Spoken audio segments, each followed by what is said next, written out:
नमस्कार दर्शक बंधु। आज 8 जुलाई बुधवार। आज आम देखा देश विदेश और ओडिशार गुरुत्वपूर्ण खबर। भिडियोटी को शेष पर्यंत देखंतु एवं भिडियोटी भल लगे भिडियोटी लाइक करंतु, भिडियो को शेयर करंतु एवं चैनल को सब्सक्राइब करंतु। चलंतु भिडियोटी आरंभ करिबा। प्रथम खबर रही भारतीय पाणीपाग विभाग सूचना अनुसार आज राज्यर अनेक जिले में हालुका मध्यम वर्षा होवार संभावना रही। विशेषकर उत्तर और आभ्यंतरीण ओडिशार किछि अंचल में वज्रपात सह वर्षा और घंटा प्रति 30 ରୁ 40 किलोमीटर बेगर पवन बहीपे। भुवनेश्वर, कटक, अनुगुल, ढेंकानाल, केन्दुझर, मयूरभंज समेत अनेक जिले में सतर्क रहा परामर्श दी। परवर्ती खबर रही ढेंकानाल जिले में लगातार 4 दिन प्रबल वर्षा पर वर्षा थमिथिले मध्य बन्या परिस्थिति एबे भी गुरुतर रही। वर्षा पानी और नदीर जलस्तर बढ़िया जो सहर और ग्रामांचल अनेक अंचल जलमग्न हो पड़ी। विशेषकर टाउन प्लानिंग अंचल समेत बहु निम्नांचल 3 दिन धरी पानी घेर रही। लोकों घरे आंठुए पानी पशि जाइथिबारु साधारण जीवन संपूर्ण भाव प्रभावित होइछि। घरर आसबाबपत्र पानी रे भासुथिबा बेले अनेक परिवार घर भितर फसी रहिछन्ति। अन्यपटे लगातार जल जमी रहिबारु बहु कच्चा घर भुशुड़ी पड़ी। स्थानीय लोके शीघ्र जल निष्कासन और सरकारी सहायता पाई दाबी करुछन्ति। परवर्ती खबर रही विश्व प्रसिद्ध पुरी रथयात्रा एवं चलचंचल हो उठी श्रीक्षेत्र। रथयात्रा को आखि आगे रखी बड़दाण्ड समेत श्रीमंदिर सिंहद्वार सम्मुखें चली आकर्षणीय चिता चित्र और पारंपरिक अलंकार काम। प्राय 25 ରୁ 30 जन कलाकार दिन राति परिश्रम करी बड़दाण्ड को रंगीन रूप देउछन्ति। कपड़ा रंग व्यवहार करी सेमाने भगवान जगन्नाथ प्रति भक्तिभाव में सुंदर चित्रकला सृष्टि करुछन्ति। कलाकार मानक कहवा अनुसार महाप्रभु सेवा करने से सबुठारु बड़ सौभाग्य। परवर्ती खबर रही केरलर वायनाड जिले में भयंकर भूस्खलन घटी 2 जनकर मृत्यु होता बेले अनेक लोक गुरुतर आहत होती। मीनाक्षी ब्रिज निकट में चली निर्माण काम समय दुर्घटना घटी। सीसीटीवी फुटेज देखा मिली। प्रबल वर्षा पर हठात विपुल परिमाण में माटी और पत्थर धसी आसी एक टैंकर को भसाई नहीं। घटनास्थल में व्यापक क्षयक्षति होइछि। एहासह निकटस्थ एक सुड़ंग प्रकल्प मध्य माटी धसी रास्ता बंद हो जाइतिला। किछि श्रमिक फसी जाइतिबारु उद्धारकारी दल तुरंत उद्धार कार्य आरंभ करथिले। परवर्ती खबर रही ओडिशार नुआपड़ा जिले में सुरक्षा बाहिनी को मिली बड़ सफलता। जुग्म कम्बिंग ऑपरेशन समय विपुल परिमाण माओवादी अस्त्रशस्त्र और विस्फोरक सामग्री जबत करा जाइछि। नुआपड़ा पुलिस जिला स्वेच्छासेवी बल अर्थात डीवीएफ एवं सीआरपीएफ मिलित टीम गुप्त सूचना आधार में बोडेन थाना अंतर्गत पाटधरा संरक्षित जंगल में यह चढ़ाऊ करथिले। अभियान समय 2टी देशी बंदूक, मांगानीज, 2टी आईईडी, 8टी जेलाटिन स्टिक, बंदूक व्यवहृत बारूद सह अन्यान्य माओवादी सामग्री जबत करा जाइछि। परवर्ती खबर रही इस्कन पक्षर विदेश में पालन होउथिबा रथयात्रा और स्नान यात्रा को नहीं पुणी थे विवाद देखा देइछि।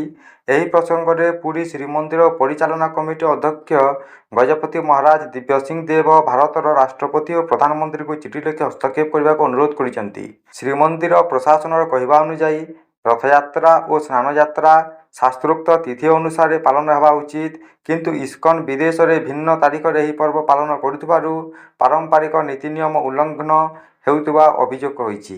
परवर्ती खबर रही भारत और इंडोनेशियार ऐतिहासिक संपर्क को पुणी थे विश्व मंच में उल्लेख करी प्रधानमंत्री नरेंद्र मोदी इंडोनेशिया संसद को संबोधन करी से ओडिशार बड़पुत्र बिजू पट्टनायक साहसिक अनुदान को स्मरण करिसेंति। स्वाधीनता संग्राम समय बिजू पट्टनायक निज विमान इंडोनेशियार नेता सुल्तान शाह हरीर और उपराष्ट्रपति मोहम्मद हट्टां को सुरक्षित भाव भारत को आनी।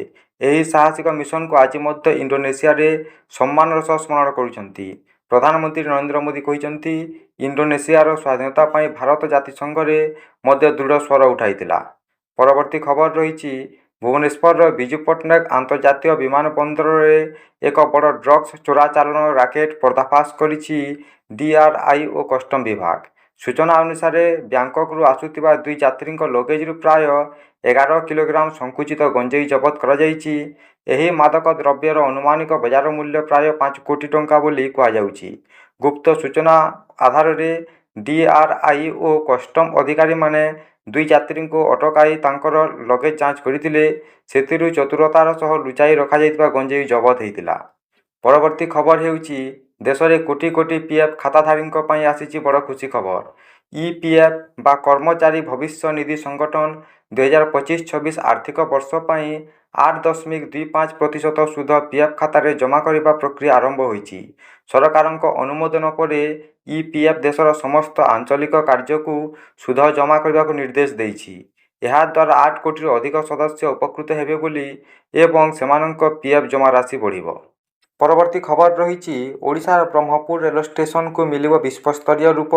କେନ୍ଦ୍ର ରେଳମନ୍ତ୍ରୀ ଅଶ୍ୱିନୀ ବୈଷ୍ଣବ ଘୋଷଣା କରିଛନ୍ତି ଯେ ବ୍ରହ୍ମପୁର ରେଳ ଷ୍ଟେସନରେ ପୁନଃ ବିକାଶ ପାଇଁ 300 କୋଟି ଟଙ୍କା ବ୍ୟୟ କରାଯିବ। ଏହି ପ୍ରକଳ୍ପ ଅଧୀନରେ ନୂଆ ଷ୍ଟେସନ ଭବନ, ଆଧୁନିକ ଯାତ୍ରୀ ସୁବିଧା, ଉନ୍ନତ ପ୍ରତୀକ୍ଷାଳୟ ଏବଂ ଅଧିକ ନୂଆ ଟ୍ରେନ୍ ସେବାର ବ୍ୟବସ୍ଥା କରାଯିବ।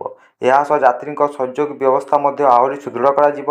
ରେଳମନ୍ତ୍ରୀ କହିଛନ୍ତି ଯେ ପ୍ରକଳ୍ପର ଡିଜାଇନ୍ ପ୍ରସ୍ତୁତ ହୋଇସାରିଛି। କାମ 2ଟି ପର୍ଯ୍ୟାୟରେ ହେବ ଏବଂ ପ୍ରଥମ ପର୍ଯ୍ୟାୟର ପ୍ରସ୍ତୁତ ଚାଲିଛି। ଖୁବ୍ ଶୀଘ୍ର ଏହି ପ୍ରକଳ୍ପର ଭୂମିପୂଜନ ଅନୁଷ୍ଠିତ ହେବ।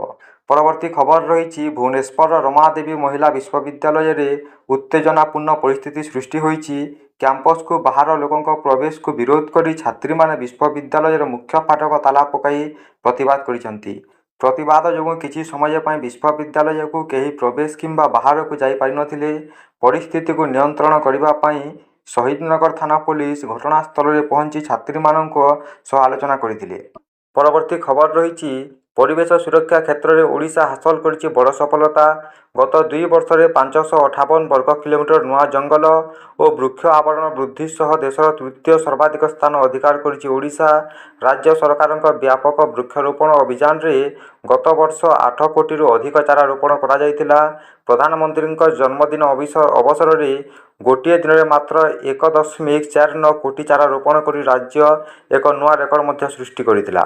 ପରବର୍ତ୍ତୀ ଖବର ରହିଛି ସୁନା କିଣିବାକୁ ଚାହୁଁଥିବା ଲୋକଙ୍କ ପାଇଁ ଆସିଛି ବଡ଼ ଆଶ୍ୱସ୍ତିକର ଖବର। ଲଗାତାର ଚତୁର୍ଥ ଦିନ ପାଇଁ ସୁନା ଦର ହ୍ରାସ ରେକର୍ଡ କରାଯାଇଛି। ଆଜିର ବଜାରରେ 22 କ୍ୟାରେଟ୍ 10 ଗ୍ରାମ ସୁନାର ଦର ପ୍ରାୟ 1,33,000, ଯାହା ପୂର୍ବ ଦର ତୁଳନାରେ 1200ରୁ ଅଧିକ କମ୍। ସେହିପରି 24 କ୍ୟାରେଟ୍ 10 ଗ୍ରାମ ସୁନାର ଦର ମଧ୍ୟ 1300ରୁ ଅଧିକ ହ୍ରାସ ପାଇଛି। ବଜାରର ବିଶେଷଜ୍ଞଙ୍କ କହିବା ଅନୁସାରେ ନିବେଶକଙ୍କ ପ୍ରଫିଟ୍ ବୁକିଂ, ଆମେରିକୀୟ ଡଲାର ମଜବୁତି ଏବଂ ଆନ୍ତର୍ଜାତୀୟ ସ୍ତରରେ ଯୁଦ୍ଧ ପରିସ୍ଥିତି କମିବା ଯୋଗୁଁ ସୁନା ଦର ହ୍ରାସ ପାଇଛି। ପରବର୍ତ୍ତୀ ଖବର ରହିଛି ପ୍ରଧାନମନ୍ତ୍ରୀ ନରେନ୍ଦ୍ର ମୋଦିଙ୍କ ଇଣ୍ଡୋନେସିଆ ଗସ୍ତ ଭାରତ ଓ ଇଣ୍ଡୋନେସିଆ ସମ୍ପର୍କରେ ଏକ ନୂଆ ଅଧ୍ୟାୟ ଯୋଡ଼ିଛି। ଇଣ୍ଡୋନେସିଆର ରାଷ୍ଟ୍ରପତି ପ୍ରବୋୱୋ ସୁବିଆନ୍ତୋ ମୋଦିଙ୍କୁ ଦେଶର ସର୍ବୋଚ୍ଚ ସମ୍ମାନ ବିନାଙ୍ଗ ଆଦି ପୂର୍ଣ୍ଣ ପଦକ ପ୍ରଦାନ କରିଛନ୍ତି। ଏହି ସମ୍ମାନ ଭାରତ ଓ ଇଣ୍ଡୋନେସିଆ ମଧ୍ୟରେ ଦୀର୍ଘ ଦିନର ବନ୍ଧୁତ୍ୱ ଓ ସହଯୋଗର ସ୍ୱୀକୃତି ବୋଲି କୁହାଯାଉଛି। ଏହି ଗସ୍ତ ସମୟରେ ଦୁଇ ଦେଶ ମଧ୍ୟରେ ପ୍ରତିରକ୍ଷା ଉତ୍ପାଦନ, ବ୍ରହ୍ମୋସ୍ ମିସାଇଲ୍, ବନ୍ଦର ବିକାଶ ଓ ଅନ୍ୟାନ୍ୟ କୌଶଳଗତ କ୍ଷେତ୍ରରେ ସହଯୋଗ ବଢ଼ାଇବା ନେଇ ଆଲୋଚନା ହୋଇଛି। ପରବର୍ତ୍ତୀ ଖବର ରହିଛି ଓଡ଼ିଶାର ସହରାଞ୍ଚଳ ବିକାଶକୁ ଆହୁରି ଗତି ଦେବା ପାଇଁ ରାଜ୍ୟ ସରକାର ମୁଖ୍ୟମନ୍ତ୍ରୀ ସହରୀ ବିକାଶ ଯୋଜନା ଅଧୀନରେ ବଡ଼ ପଦକ୍ଷେପ ନେଇଛନ୍ତି। ରାଜ୍ୟରେ 37ଟି ସହରାଞ୍ଚଳ ସ୍ଥାନୀୟ ସଂସ୍ଥାରେ ମୋଟ 494ଟି ବିକାଶମୂଳକ ପ୍ରକଳ୍ପ ଉଦ୍ଘାଟନ ଓ ଭିତ୍ତିପ୍ରସ୍ତର ସ୍ଥାପନ କରିଛନ୍ତି ଗୃହ ଓ ନଗର ଉନ୍ନୟନ ମନ୍ତ୍ରୀ ଡକ୍ଟର କୃଷ୍ଣଚନ୍ଦ୍ର ମହାପାତ୍ର। ଏହି ପ୍ରକଳ୍ପଗୁଡ଼ିକ ଅଧୀନରେ ନୂଆ କାର୍ଯ୍ୟାଳୟ ଭବନ ନିର୍ମାଣ, ରାସ୍ତା ଓ ଡ୍ରେନ୍ର ଉନ୍ନତି, ପୋଖରୀ ସୌନ୍ଦର୍ଯ୍ୟୀକରଣ ଏବଂ ସହର ମୌଳିକ ସୁବିଧାର ବିକାଶ କରାଯିବ। ପରବର୍ତ୍ତୀ ଖବର ରହିଛି ଭୁବନେଶ୍ୱର ଲୋକସେବା ଭବନରେ ପୂର୍ବାଞ୍ଚଳ ଜୋନାଲ କାଉନସିଲ୍ ସ୍ଥାୟୀ କମିଟି 15ତମ ବୈଠକ ଅନୁଷ୍ଠିତ ହୋଇଛି।